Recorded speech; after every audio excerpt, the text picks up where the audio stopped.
Good afternoon. It is Friday, January 20th, 2023, and today was day 10 of the 2023 legislative session and the end of the second week, but the first full week since last week's session started on Wednesday. Again, we saw a lot of bills moving this week. We are tracking well over 50, and that list continues to grow every single day. Just a reminder to a lot of people out there, there will be thousands of bills that are introduced this year, but only about 10 to 15% will actually make it through the entire process and become law. But part of our job through the West Virginia Chamber is we're tracking those bills, we're seeing where they're going. If it's something that's going to make an impact to the business community, we're weighing in and having those discussions. Now, this week, a couple big pieces of legislation that are getting a lot of attention continued to move. Senate Bill 274 was introduced this week and passed out of the Senate Education Committee. This is a comprehensive approach to improving third grade reading and math scores. One of the things that we understand is that if children are not reading at grade level by grade 3, they are going to be behind for the rest of their lives, because children learn to read up until grade 3, and then from grade 4 on, they read to learn. So this is a comprehensive bill. It was sponsored by the chair of the Senate Education Committee, Senator Amy Grady. It does a lot of things. First of all, it's going to be adding in highly qualified teachers' aides to every classroom in grades 1, 2, and 3, and that'll be phased in over the next few years.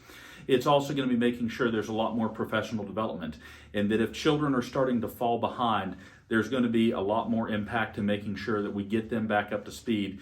And if they're not ready to progress in the next grade, it's going to be a lot stronger on making sure that children stay in the grade they're in until they get to grade level. This is a bill that has been widely supported. It is receiving broad bipartisan support. It follows successful models in other states, and so we're very excited to see that bill move forward. It is now in the Senate Finance Committee.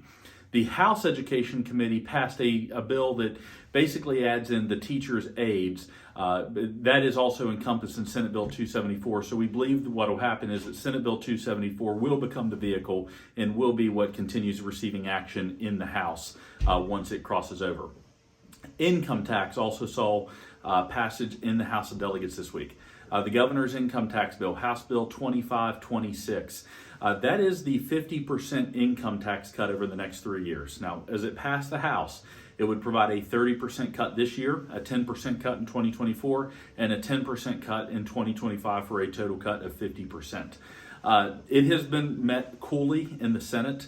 The Senate has raised a lot of concerns about this bill, so we do expect a lot more negotiation and a lot more changes coming out. And I think there's going to be a lot more discussion within the legislature on what tax reform looks like. There is money for tax reform, however. We're looking at a between $1.7 and $1.8 billion surplus this year. We had a $1.3 billion surplus last year. So there's a lot of money, but there's also a lot of need. So I think that's going to continue to be a major discussion point. But those are some of the major things that we're moving at the Capitol this week. We'll check back in next week and talk with you again about what is happening under the Gold Dome. So have a great weekend and stay safe.